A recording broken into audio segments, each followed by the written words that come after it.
আসসালামু আলাইকুম রহমতুল্লাহি ওবরাকাতুহ। প্রিয় দিনী ভাই ও বোনেরা, আজকে আমরা জা হরফটির উচ্চারণ শিখব ইনশাআল্লাহ। জা হরফটি জিহ্বার অগ্রভাগ নিচের দাঁতের পেটের সঙ্গে লাগিয়ে উচ্চারণ হবে। উচ্চারণের সময় যে বিষয়গুলো খেয়াল রাখতে হবে, 1 নম্বর হলো জিহ্বা স্বাভাবিক থাকবে, উপরের দিকে উঠে যাবে না। অনেকে এটাকে ফুলিয়ে ফেলেন, এরকম করে উচ্চারণ করতে চান, লাগিয়ে দেন এভাবে, এরকম হবে না, স্বাভাবিক থাকবে।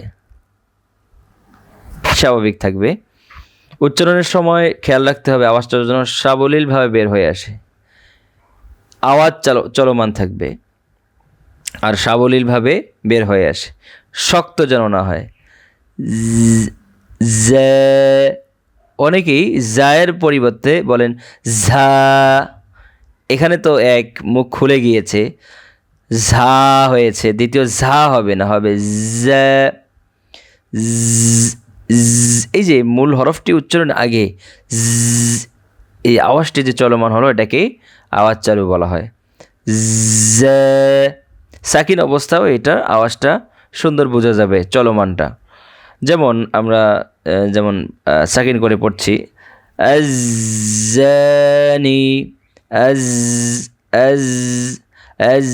আজ্জানি, জুলজিলা, জুলজিলাতিল আরদু জিলজালাহা,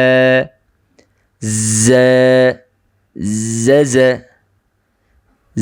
জিজি, জি, জু, জা, الزانية والزاني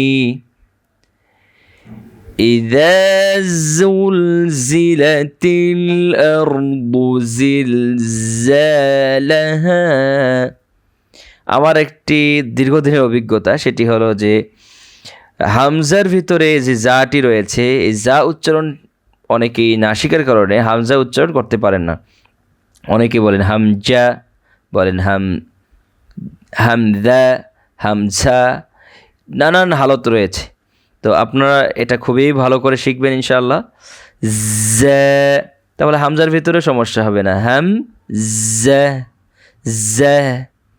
যাও হবে না, জিম শক্ত। তো এই বিষয়গুলো আমরা খেয়াল রাখবো ইনশাআল্লাহ।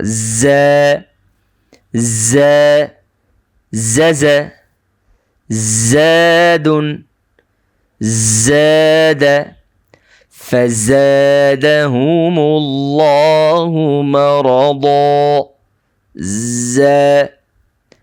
জাজা।